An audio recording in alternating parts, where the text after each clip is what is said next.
From the very beginning of God's relationship with his people, he established a way of life.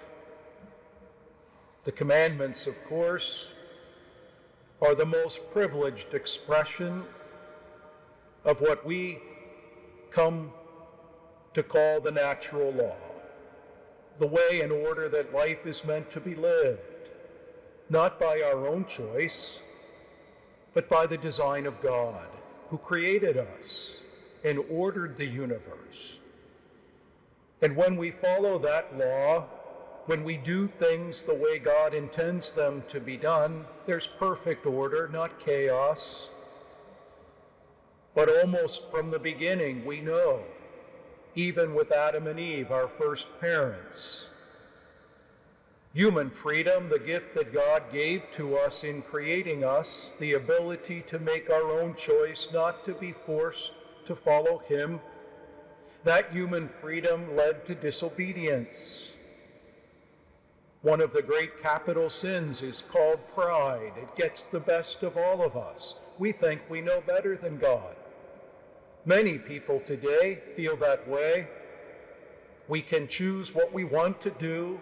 We can order our world the way we think it should be ordered, with little regard to the way God has designed things to be.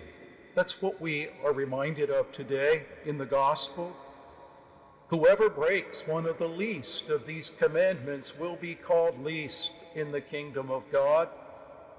But whoever obeys and teaches others the way of the Lord will find greatness, will find eternal glory.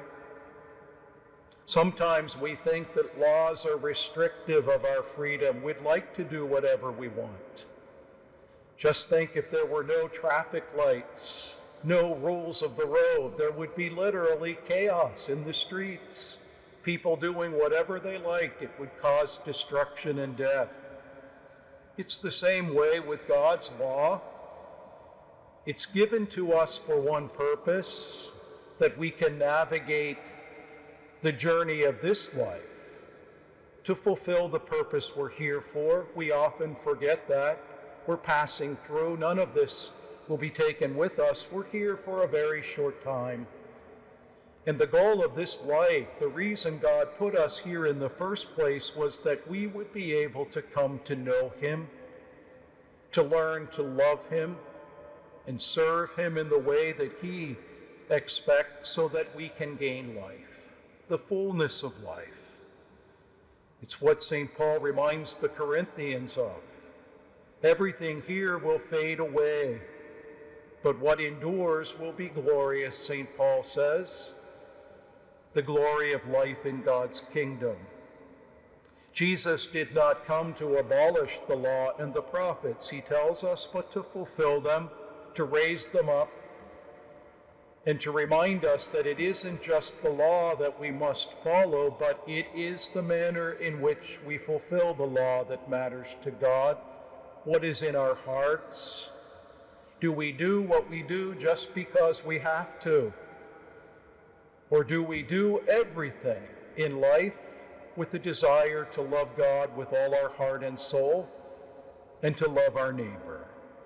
We know that Jesus said of all of the commandments, and there are many, thousands, hundreds of different rules and laws and commandments that have been handed down through the ages, but they can all be summed up in one word: love.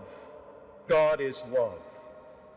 And so we're invited to look at the way God calls us to live, to embrace that way despite the difficulties, the doubts. To obey and live the commandments of God is the greatest gift we can give to the Lord, and to do so with great love in our hearts. It is the pathway to heaven.